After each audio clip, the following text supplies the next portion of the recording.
Good evening. Welcome to Politically Incorrect. Let me tell you who's here tonight. Mr. Steve Marmel, very funny comedian, star of Pop Across America, TNN, weekdays at midnight.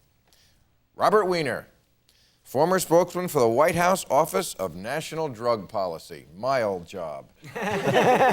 San-Ho Tree, you're the director of the Drug Policy Project and a fellow at the Institute for Policy Studies.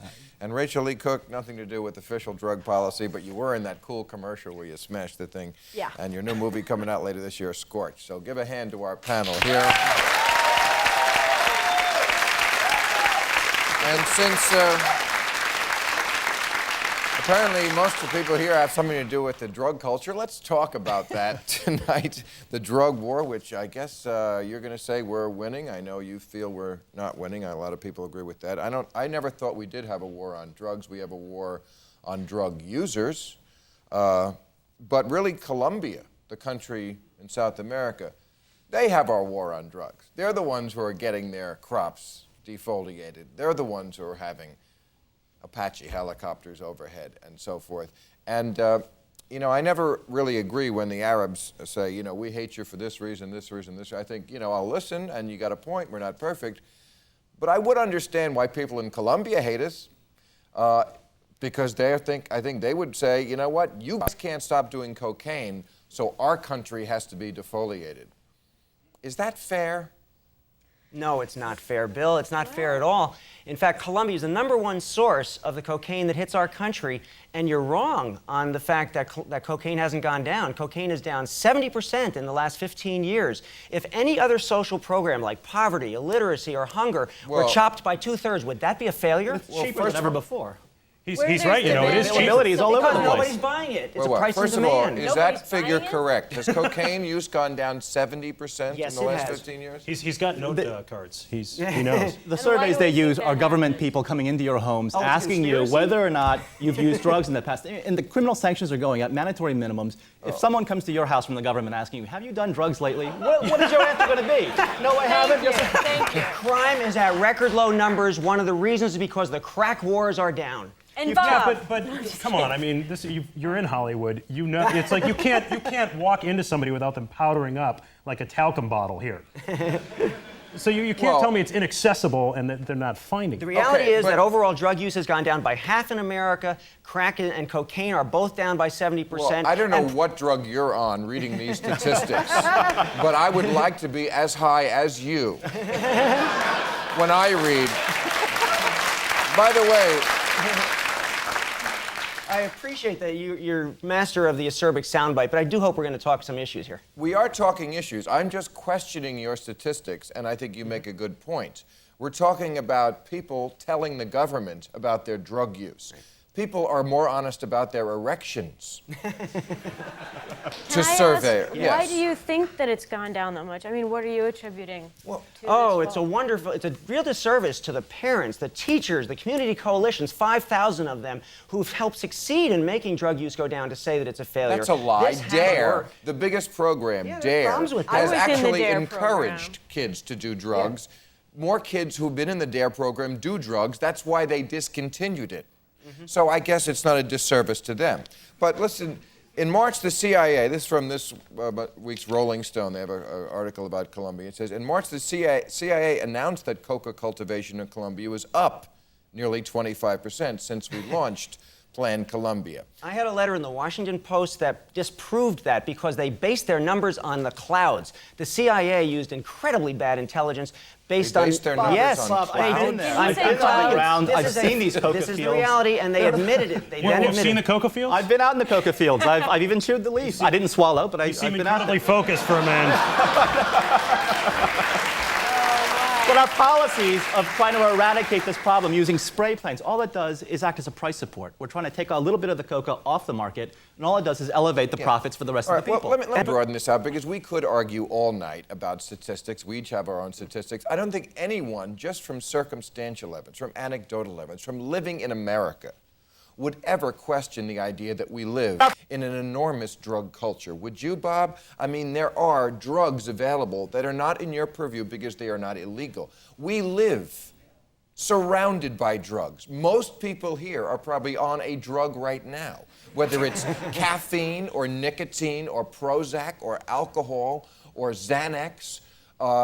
We live in a culture that believes in the quick fix, in taking a pill for everything. My God, we give it to our kids when they act up.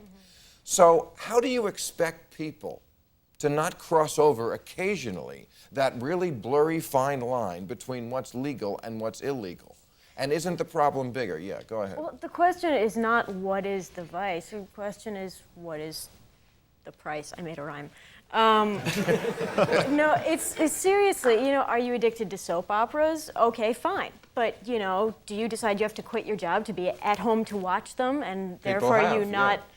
That's a problem. We should look into that. Especially with soap operas. That's not or good. is it, I just don't want to step in the bag. Is it pot? Do you have no work ethic? Not to relate everything to the big jobs, line but here is that everything can be a problem. It can develop into a problem. It's just how quick is the road to Let's differentiate real here. downfall. Nobody has died because of a cup of coffee. No Families one haven't has been died wrecked. from marijuana, but I could name Car lots of crashes? Car crashes? Overdose to marijuana. And we're not even talking. Let's talk science. Marijuana, second leading cause of car crashes at the University of Maryland Shock Trauma Unit. More people were in car crashes with marijuana than alcohol. What was the It's leading? also- Okay, if I even accepted that, which I don't, because it's stupid. What would be the leading cause of car crashes? Alcohol. Okay. Cars. I didn't say Cars. cars. Yes. Yeah, I bet you're putting on makeup while driving and talking on a cell phone is ahead of marijuana. Okay, but alcohol is the leading cause. But isn't that legal? Well, we have a real politic in America. People won't tolerate that, but you don't have to create more fires just because one is out there. And by the way, alcohol is illegal in every state of the union for kids under 21, and as a result, there are 30% fewer deaths because of alcohol. And by the way- we choose to regulate alcohol. Yeah, but we by the don't. way- We don't regulate marijuana. But so I'm sorry. I don't people mean. who regulate this economy are organized crime and criminals. But here's the thing: kids still get liquor. Kids Yes. still drink liquor under 21. And if pot becomes legal, they're going to be able to get the pot, and then they're going to be sleepy and unfocused in high school. And it's hard enough to focus in high school as it is. I just don't. I don't want to let that genie out of the bottle. He's got a good point. Okay. Sorry, I became a little sleepy and unfocused myself listening to that, but And we can give you the Okay, fodder that we know you'll attack, which is that you're 80 times more likely to go to cocaine if you've used marijuana. that is among the stupid things Did I you've said tell you? tonight, the most stupid Why thing would you've you said throw tonight. him that softball?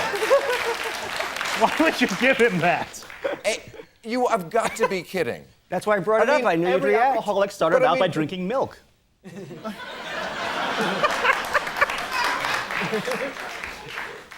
But what happened to you to make you have this hard ass about this particular? I mean, why do you want to put people in jail for doing just something that other people are doing with a slightly different substance? I mean, you said before when I asked you about the alcohol situation, you said, well, we don't need to start another fire. But how do you explain it to the person who's in jail for a marijuana offense that he just went home and rolled up a fatty? Biggest myth out there. Yeah. Even Marion Barry, who wasn't arrested for the little bit of marijuana that he had, there's a de facto decriminalization of small quantities of marijuana all across the country. What people are in jail for is plea bargains down from doing something more serious. Bob, we have 2 million people behind bars in this country. There are only 8 million prisoners in the entire world. A quarter of our 2 million people are there for nonviolent drug offenses. That's more people behind bars than the entire European Union locks up for all offenses. And they have 100 million more citizens than we do. Maybe so they are just have Americans less 7 jails. times more evil than people in the rest of the world? Or do we have a screwed up criminal justice system? That's what I was going to say. Well, we got to take it on. We'll come back.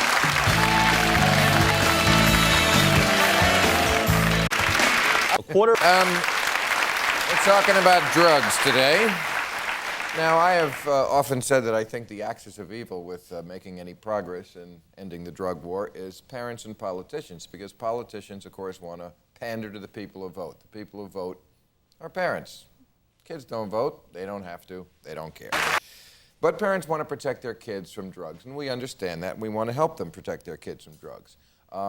But, you know, what it turns out to be is jailing Americans, like we're saying, and confiscating property and corrupting our criminal justice system. So when something comes along to help parents, I'm all for it, and that includes drug testing kids. And I know a lot of kids don't like to hear me say that. Tough.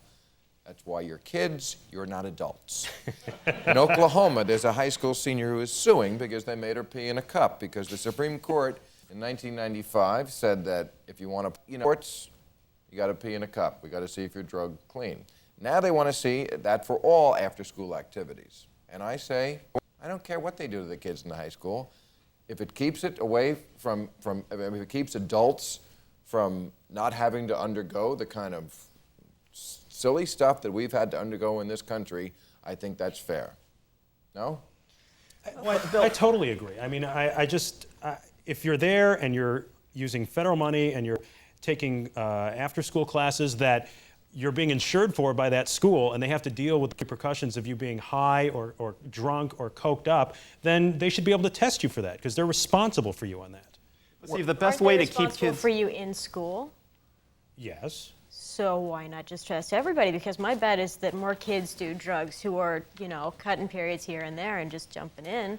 Do we test people who are late for class? That's a good point. It's probably the kids who aren't in the after-school activities. Exactly. The best That way. is But the best. that is their after-school activity. Exactly. It's not the kid in the marching band, it's the kid in the grunge band. The best way to keep right. kids off of drugs, it's between the hours of 3 and 7 when the parents are away and they're left alone. The best way to keep them off drugs is to keep them occupied in after-school programs. Get them involved in something besides drugs because drugs at that age are very much a default activity.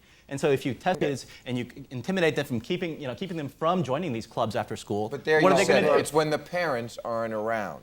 Right. And that's the problem. Right. The parents want the government to do their job for them, and they are willing to use their fellow citizens as cannon fodder in the war on drugs to keep their kids away from drugs, and that isn't fair to their fellow citizens who are... What? Yeah, I'm sorry. It's not an either or. You test them and you expand your after-school activities. Look, there's been so much made out of peeing in a bottle. It's nothing. It takes 20 seconds, as long as they don't violate the privacy by having somebody go in them and in with them and monitor, which is done in some extreme. Do the job for them. Yeah. Okay. No, But with what we're going through now with security at airports, to pee in a bottle is a big deal. It's nothing. Well, it is a big deal for an adult. But this is also where we teach kids to be future citizens. We teach them about democracy, the Bill of Rights. We teach them about trust and good behavior. And this is what we show them is like, you're not to be trusted. Big brother is fine. You don't need to observe the Bill of Rights. Yes. Yeah, but don't you think any kid, who, sort of got steered away and said, like, okay, we have to test you. And they said, no, was not standing up so much for their civil rights as they were thinking, like, okay, if we just maybe put this off for a couple weekends, I can expel that grassroots party I attended last weekend. It's just, it's just, mom, Yeah. dad, they're violating me. It's just, no. Yes. I think maybe Except, someone well, had something It's the to kid hide. that doesn't want to get caught is the one that's going to stand up for his right to not pee in the cup. Yeah. Okay, Well, but no, Lindsay. That's say exactly it. right. That's not the right answer. Lindsay Earl, the woman, the young student from Oklahoma, who is now going to a nice This- college in New England. She was the test case in the Supreme Court. Right. They're deciding on it now. And she was, goody two-shoes. I mean, she was a real straight arrow, and she said, no, in a matter of principle, I'm not going to Because the principle, I mean, that argument that, well, why don't you do it if you have nothing to hide? We wouldn't accept that as an adult. We shouldn't accept that as an adult. That would be a violation of the Fourth Amendment. That's why this country is so good, because we can do that. But these are children, and parents and teachers, their job is to keep kids healthy and safe because they're too dumb and young to do it themselves. The object isn't. That's what it is to be a kid, dumb object is- and young. Wouldn't the ultimate told you so be, passing the test? Wouldn't it be? They learn how to Yeah. cheat. They learn how to. They know that marijuana stays in your body for about a month. So the kids tell each other, "Well, do alcohol, do cocaine, do something else." It's applied learning. Right. I mean, We're sending the wrong message to kids. I mean, all your statistics about drugs going down, yes, certain drugs go down because drug users are clever and they do other drugs. Ecstasy among teenagers is up 71% Yes, but- because they're too lazy to cut lines. But I'm not going to let that happen. No, but I mean, you're big on science with the administration, with global warming and other things. The science is that overall drug use has gone down by half in this country in the last 20 years. go to a high school. Sure. Just go to a high school. Yes. Talk to kids. They're maybe not doing the exact drugs that you're putting your finger in. Test for all of them. Then why all is illegal drugs. ecstasy up exponentially? Because the Netherlands has such a free society and they get it off to us. We got to really hammer at them. Oh, Bob, how do you feel about anorexia? And we all agree it's a terrible thing. Why don't we start jailing some anorexics? Aren't we sending the right message to kids? They slip right through the bars. Do I think there's something? Should we have weight courts instead of drug courts? Should we monitor people? I think the gentleman from the Cow and Chicken cartoon show has got it right. That drug testing is a good deterrent, and it's what parents should have as a tool. Okay, we got to take a break. We'll be back.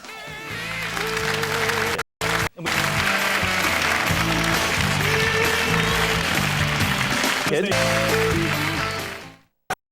All right, we're talking about drugs in America, what's legal, what's not. You might think my big bugaboo is about the alcohol versus the pot one, but I think there's a worse one, which is, if you really want to talk about the drug America loves, it's speed, because it's good for business, because it's good for productivity.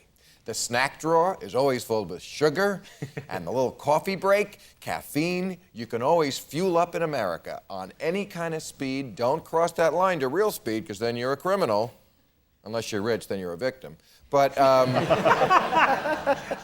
basically, don't Americans love speed, whether it's in Jolt or it's in Dew or coffee, Vivarin or No-Dose, whatever it is, you know, don't eat right, take more speed. Absolutely. That is the way it is. Absolutely. I mean, my vice is refined sugar. Your vice, yes. I like Victor, Red gives Bull. you energy? No, I just really like it. I don't know. It's good. Have a scotch and calm you down. You're absolutely right, but there's got to be a line somewhere. I mean, and no.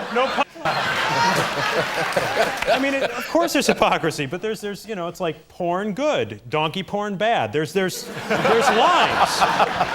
and you know, it's like. But if the government wants to protect our health, how come they can try to hook 3-year-olds on sugar and caffeine and McDonald's? But these illegal that we're talking about, that has to go. No secondhand smoke. Again, there's science on this. 60% of arrestees test positive for illegal drugs. Those are the illegal ones specifically. Only 6% of the population as a whole has used illegal drugs in the last month. Crime, violent crime, methamphetamine, murders, those kinds of things, they are associated with illegal drugs. There's a reason that drugs are illegal. Where do you think a person gets a taste to move on up to the illegal speed? Where do you think That's where the line is. And your point is right. You're right on the culture, but you're not right that the line has to be kept. I've never drank coffee and went, God, this is great, but Coke would be better. Well, lots of people have. You don't think people do that? You don't think people Make that connection? Between like a cookie and drugs, or sugar and drugs? Well, I don't know about sugar, but yes, Eric Clapton said his drug problems began with sugar. Exactly what he said. And he didn't know enough to not go to cocaine from that. Well, it takes years, but what I'm saying is that the root of the problem is that we don't try to fix ourselves in any sort of internal or natural way. We fix ourselves with drugs. Time. And then sometimes we find out, ooh, that one has crossed the line into illegality. But that's not the root of the problem, and it's not going to solve the problem. And you can bring all the statistics you want. This is a drug-loving culture. Until we address the real problem, it always will be, and you will find success in the method you take. Don't try to If you look at the Super Bowl ads, for instance, on the one hand, the government is sending us ads saying if you take drugs, you're supposed to first. And the next minute, you're running ads for Paxil and Zoloft. You take these drugs, you're an informed consumer. And they're both mind-altering drugs. Right. And if you take Paxil, you're calm about terrorism. Do you know what the one heroin country in the world is? Afghanistan.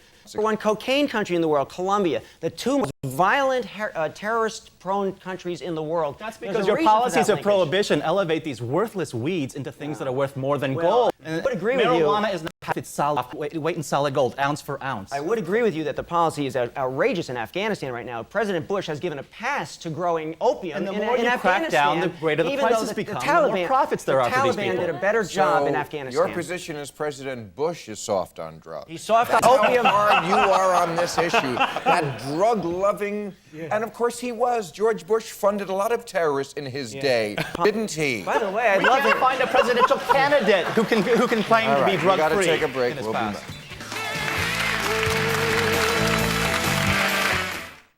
In conclusion, the motto of the Red Bull Bush is, you know that product? It gives you wings.